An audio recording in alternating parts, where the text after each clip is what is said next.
I'm so tired. Hey, grab me a beer and some steak. Mother-in-law, what are you just sitting there for?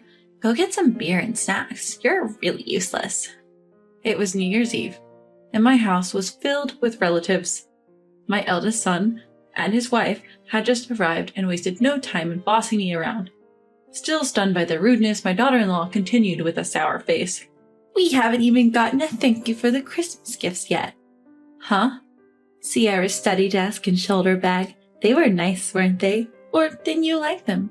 The colors were so cute. I clenched my fist and quietly responded. All right, let me thank you then. Avril, I see you've started wearing men's cologne. Avril sniffed her sleeve with a shocked expression. Mom, Avril doesn't wear cologne. Wait, you're right. I hear all kinds of things from your son, Kyle. All kinds of things. I grinned at my visibly sweating daughter-in-law. My name is Liliana, and I'm 63. I work part-time in a restaurant, and my husband of the same age is still working full-time.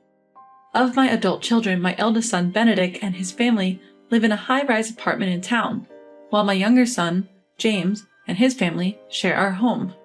That's because James' daughter has health issues. After their marriage, they rented a condo but moved in with us to be closer to the big hospital where their daughter had been hospitalized several times. Being closer makes it more convenient for medical appointments, and my husband and I can look after our granddaughter if needed. I get along well with James' responsible yet unassuming wife.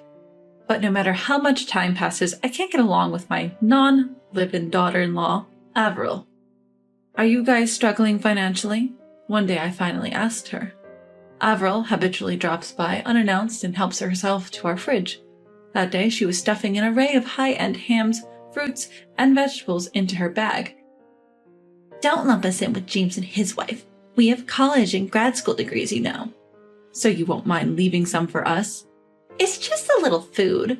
We're spending a fortune on Kyle's entrance exams. In the end, she took canned and ready-to-eat foods too. My husband and James returned from a day out to find the fridge empty and were bewildered, but we couldn't tell Avril to stay away and just put up with it. One day, I came home from work and went to my dresser, only to find my jewelry box empty. James's wife wouldn't just take my jewelry without asking. When I asked Avril, she texted back, I borrowed them. But then, no word from her for 6 months. I couldn't take it anymore and called her. Avril, can you return my pearl necklace and diamond earrings? They're heirlooms from my mother. I'd like them back. Oh, I lost them. You lost them? Sorry. I'll return them if I find them. I was at a loss for words, too drained to even complain as I hung up the phone. I didn't want to blame her too much. It felt like bullying my daughter-in-law, and that made me uncomfortable. I convinced myself I'd given the money to her and let it go. I had been putting up with Avril's antics because I didn't want to make a fuss. But then, something happened that pushed me over the edge. One day, I went to the department store with my second son and his wife. We were shopping for a shoulder bag and a study desk for our granddaughter, who was starting elementary school. The shoulder bag section had everything from simple colors like red, blue, and yellow to more vibrant shades like lavender and pink. My granddaughter picked a simple red bag. Sierra, are you sure about this one? Yep. It has cute hearts and butterflies on it. All right, let's go with this. We also picked out a nice sturdy desk with a beautiful wood grain and plenty of storage. Both items would be delivered around Christmas. We left the department store in high spirits. Then Christmas Eve came. Sierra had been invited to a mom's friend's Christmas party and went out with my second son's wife. In the evening, after Sierra's desk and bag had been delivered, my eldest son's family showed up. Here's your Christmas gift, Kyle, the latest gaming console and some games. Thanks, Grandma. I've wanted this forever. Kyle's eyes were shining. He probably couldn't afford it himself. Yet Avril had a new designer bag every time I saw her. As they were leaving, Avril opened the door to Sierra's room without asking and peeked inside. Wow, a red shoulder bag? How undated. And the desk looks old-fashioned. Sierra chose them herself. It's none of your business. I couldn't help but snap back. Avril glared at me. Defending her again, huh? You think she's so adorable? Our Kyle is way more accomplished. She's the granddaughter of two people who didn't even go to college. If you're going to go there, then I have my own thoughts on the matter. Avril smirked and left. I dismissed her as all talk, never thinking she'd actually do something. The next day, I came home from work and was hit by an awful smell as soon as I walked in. The source was Sierra's room at the end of the hall. When I opened the door, I was stunned, then screamed. The brand new study desk had been vandalized with red spray paint. I'm a poor elementary school student. Mom and Dad didn't even go to college, idiots. And her shoulder bag was splattered with brown paint. When I picked up the shoulder bag, my hands were sticky with paint. The hearts and butterflies that Sierra loved were now smeared in brown. Just then, Sierra and my second son's wife came home. They too were speechless at the sight, but Sierra walked past me and picked up her bag. My bag is ruined. Tears rolled down her cheeks and my heart ached. I quickly called the department store. After showing the pictures of the desk, I was told it was difficult to fix, so I reordered the same desk and shoulder bag. I was relieved to know they would arrive by the school ceremony and left the department store.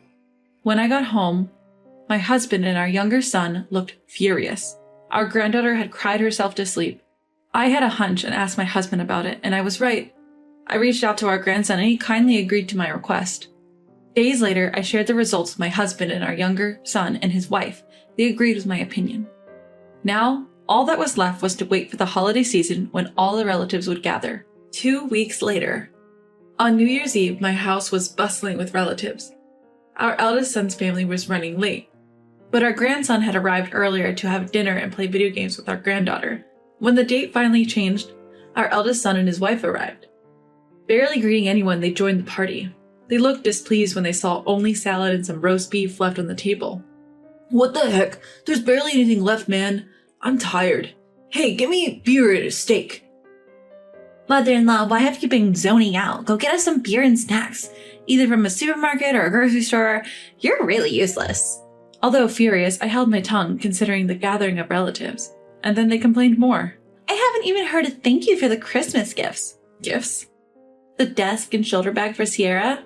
I made them cute for her. Avril smirked. I thought they looked poor, so I modernized them. Oh, you didn't like them? They looked like they were soaked in mud. They would perfectly symbolize her grim future.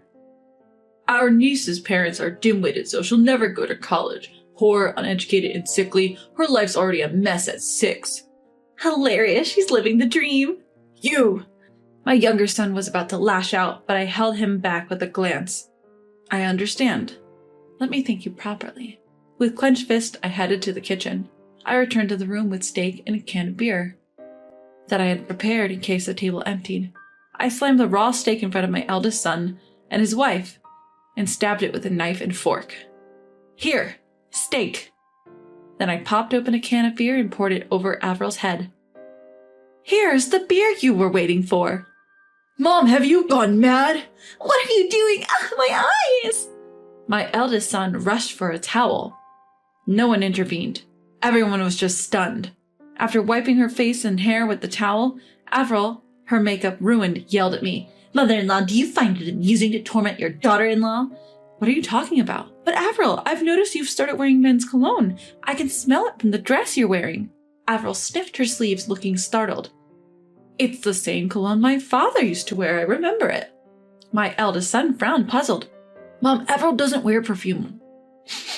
Oh, you're right. Avril pushes past her husband, stuttering as she tries to explain. It's someone else's scent, okay? Even though you came in the car. I shoot Avril a sharp look. I've heard quite a few things from Kyle, you know. Quite a few things. It's winter, but Avril is sweating. Her husband presses her. So you were at your high school reunion overnight, right? Why wouldn't you believe your own wife over your mother? The room goes silent except for the voices of the arguing couple. The relatives who were chattering moments ago have gone quiet, now keenly observing the marital dispute. Just then, my grandson walks in. He nods at me and speaks to Avril. Mom, you're close with your private tutor, aren't you? Do they teach at your alma mater? Yes, they do. To get into a prestigious middle school, you need connections, even with teachers. Is that so? Their son slyly takes out his phone and presses the playback button before setting it next to the raw meat. Averil's voice soon fills the room. Oh, stop. Not now. Kai will be back soon. We're fine, don't worry. I'm looking forward to spending New Year's Eve at a hotel with a beautiful view. I've cleared my schedule for that day. Thank you for always being generous. Don't mention it. I make good money as an elite postgrad. The room starts buzzing again, and her husband's face turns beet red. I just remembered an urgent matter. As Avril tries to sneak away, her husband grabs her arm. You're cheating on me with that college student? So what if I am? I'm young and successful. Men are naturally attracted to me. Avril becomes defiant. I could have earned more than you if it weren't for Kyle. You think you're so great just because you earned a bit more with just a bachelor's degree? She seems to realize she's misspoken. Kyle did nothing wrong. She tries to hug her son from behind to cover her slip, but he shakes her off. I wasn't planning on divorcing you. We still have entrance exams to think about. At the mention of entrance exams, her husband's expression changes. Single-parent families are at a disadvantage in exams. I'll let it go this time. He returns to the seat next to Avril with a cough. But Avril isn't done. She turns to my younger son's family. Even if my salary's decreased since giving birth, it's still way above what bottom feeders make. She gazes smugly at my younger son's family, who are politely enjoying the roast beef. That's right. Comparing us super elites to you barely middle-income folks is just sad. We live in a penthouse. We're at a different level. Honestly, I'm not too keen on letting our kids hang out. I couldn't help but laugh at Avril's pompous statement. What's so funny, mother-in-law? That's rude. I'm sorry, but when people with zero class say something, it's laughable, don't you think? No matter if you're a high school grad or a dropout, there are many out there who are far more decent than you. I looked at my eldest son, sighed, and touched my cheek. Don't you feel embarrassed doing this in front of Sierra and Kyle? Would you just stop? Avril stood up, pointing at the younger son and his wife. Benek and I work at prestigious companies, not some rundown factories like you people. Kyle will surely get into an elite middle school. We are the chosen ones. And yet you both got fired from those prestigious companies. The room went tense. How do you know that? Avril mumbled. Can you believe he got fired after all that bragging? His younger brother, who works hard as a loving wife, is way more respectable. And to think he acted so high and mighty with that innocent face. Avril looked down at me, stunned, and asked in a raspy voice, How did you know? Mom-in-law. Didn't you know? My sister is the CEO where you worked. She told me you both were let go for bullying your colleagues. Gasps filled the room. The eldest son and his wife, the momentum they had until just now disappeared. Now they are crouching, hiding their pitiful faces. What about the lawsuit from your subordinate for causing depression? They recorded your verbal abuse. Avril glared at me, grinding her teeth. We'll get the best lawyers. And we still have Kyle. She moved to her son and laughed triumphantly. My son was already chosen for a scholarship. A bright future is guaranteed if you have capable parents. Right, Kyle? What are you talking about, Mom? Kyle spoke, clearly annoyed. The scholarship was my doing, while you were too busy with your private tutor. Let me choose my own path. Avril went silent, a sour look on her face. I'm leaving this family, Kyle announced. What? I talked to Grandpa in Detroit. I'm moving there. Don't you dare make decisions on your own. Ignoring his father's shout, Kyle pulled out his phone. I can't live with these kind of people. I'll go crazy. He showed a video to the relatives gathering around. In the video, my eldest son spray painted on his niece's study desk, yelling, Woohoo! I'm going to repaint my niece's poor shoulder bag into something stylish. It's like muddy water, so it's fun. Avril was also there, splashing brown paint on a shoulder bag. This is just insane. The relatives frowned and shook their heads. Even with their education, they're awful people. Being highly educated doesn't make you a decent person. At those accurate words, the eldest son and his wife fell silent and looked down. My grandson continued his rant. So you got fired, and now you're planning to make Grandpa pay for my tuition? You think it's his duty to support his grandchild? You worry about losing your financial support if I move out, right? Yeah, no more fun money. We won't even be able to buy clothes if unemployment runs out. Before worrying about that, think about the legal fees. When I offered this scathing advice, Avril paled significantly. We need money even to settle out of court. Benedict, what are we going to do?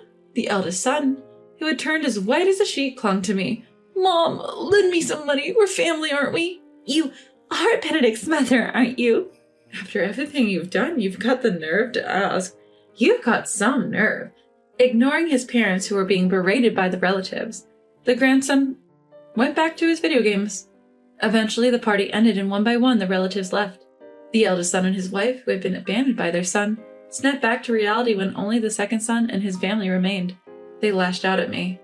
You're destroying our family. That's really low. How could you use your grandson to set up your son like this? Are you even a mother? If you have something to say it now. This is your last chance. What? From now on, don't step foot in our house.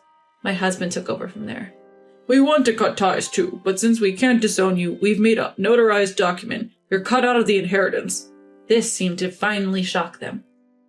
My eldest son held his head in his hands and groaned. Avril's eyes filled with tears as she began to tremble. And for good reason. Our estate is significant, including a considerable amount of land and rental income from condos and apartments. I'll say it again. Benedict gets nothing from the inheritance. You'll have to figure out a living expense and legal fees for yourself. Don't bother us anymore. You're a nuisance. With these cold words, the eldest son and his wife were devastated. They had been living comfortably in a high-rise apartment downtown until the layoffs came. They couldn't afford the management fees and moved to a cheaper apartment. However, our relatives who lived in the same town spread rumors about them, so every time they went out, they got bad-mouthed and had to sneak around even to go shopping. Although the case he was sued by his subordinate was settled by paying a settlement, he has used up all his savings and spends his days looking for jobs to make ends meet. Both the eldest son and Avril were picky about jobs because they felt they deserved better, but they often clashed with coworkers and customers because of their arrogant attitudes. They got fired repeatedly. Avril apparently got dumped by her private tutor, applying the principle, out of sight, out of mind. The eldest son considered divorcing, but they're living together to save on rent and living expenses. Thanks to Avril's affair, she can't stand up to her husband and is subdued. Now that Avril's unannounced visits and verbal abuses towards my second son's family have stopped, we're enjoying our peaceful daily lives. Sierra's smiles have become more frequent, and perhaps thanks to her newfound emotional stability, her health has also started to improve. We're hopeful that her symptoms will continue to get better, and eventually she won't need to visit the doctor anymore. Our grandson comes over from time to time, engaging in lively games and chit-chats about school with his sister. The sparkle in his eyes tells us he's enjoying his freedom away from his parents, thriving at his maternal grandfather's home. Moving forward, husband and I plan to continue supporting our second son's family and look forward to many happy days ahead.